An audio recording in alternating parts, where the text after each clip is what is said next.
বাবাকে হত্যা করেছি, লাশ নিতে চলে আসুন।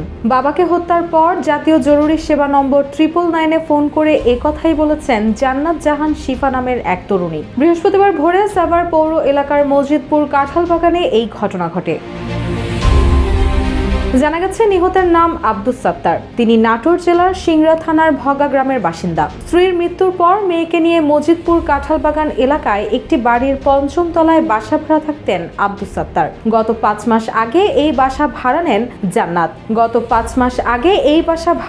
মেয়ে জান্নাত। তার ঠিক কয়েক মাস পরে তার বাবা আব্দুস সাত্তারও তার সঙ্গে থাকা শুরু করে।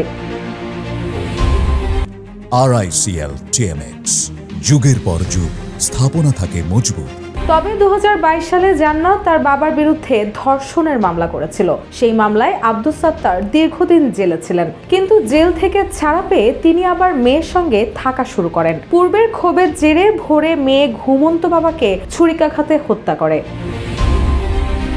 প্রাথমিক জিজ্ঞাসাবাদে জান্নাত পুলিশকে জানান তার বাবা ইচ্ছার বিরুদ্ধে তাকে শারীরিকভাবে নির্যাতন করতেন। এর জেরেই বুধবার রাতে খাবারের সময় ভাতের মধ্যে 20টি ঘুমের ওষুধ মিশিয়ে দেন। পরে বৃহস্পতিবার ভোর 4টার দিকে ধারালো অস্ত্র দিয়ে তাকে এলোপাতাড়ি কুপিয়ে হত্যা করেন। ওই তরুণী আরও জানান, গত 2022 সালের নাটোরের সিংড়া থানায় বাবার বিরুদ্ধেই ধর্ষণ মামলা করেছিলেন তিনি। পরে দীর্ঘদিন জেল খেটে জামিনে মুক্ত হন আব্দুস সাত্তার।